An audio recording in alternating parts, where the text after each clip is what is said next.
Guys, alam nyo ba, kung sakali mang magka-zombie apocalypse, alam nyo kung sino yung mga mabubuhay ng matagal, yung mga Indiano, kasi ang dami nilang mga ini-stock up sa mga bahay-bahay nila. So, papakita ko sa inyo yung isa sa mga ini-stock up nila. Ngayon guys, busy-busy ang biyanan ko sa pag-i-stock up nitong mga Sev and Gatya. So, ito yung tinatawag nilang gatya, guys. And 2 kilos ng gatya yung in-order ni mommy. Actually, guys, yung mga tao dito ay bumibili or gumagawa sila. So, kami, in-opt namin na bumili na lang kasi ang dami naming trabaho, guys. And may bata pa kami na inaalagaan.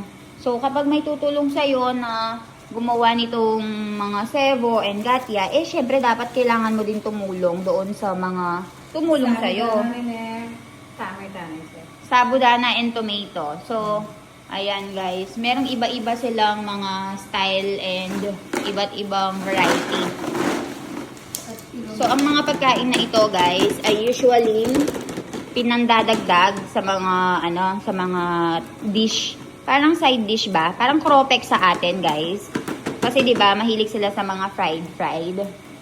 So, ito yung pandagdag nila sa mga pampaganda ba ng ng plate. Kaya naman guys, tuwing talagang ganitong mga taon, mga March, April, mga ganitong buwan, yung mga Indiano talaga ay busy sa pag-stock up ng mga pagkain. Parang pinaghahandaan nila yung pag-ulan or yung kapag wala ng pera, ganun.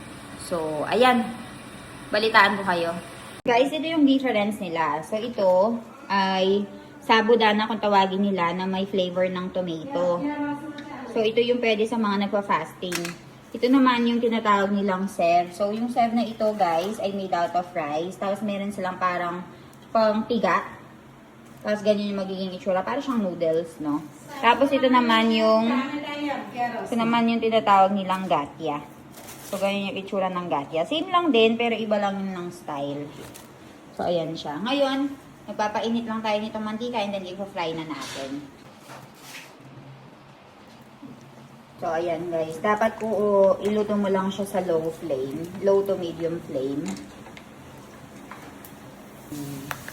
Diba, lumulobo siya guys. Yan yung gatya kung tawagin. Ito naman guys, ibang variety. Ito naman ay parang sev or noodles type look. Now, i-will tayo the sabudana. Tingnan natin kung lolobo ba siya. Yan yung may tomato. Tomato flavor. Ganyan yung itsura nila guys kapag lumobo. So, ayan guys, pakita ko yung difference. Ito yung sev, ito yung sabudana, ito naman yung gatya. So, ayan siya. So, tara, tikman natin.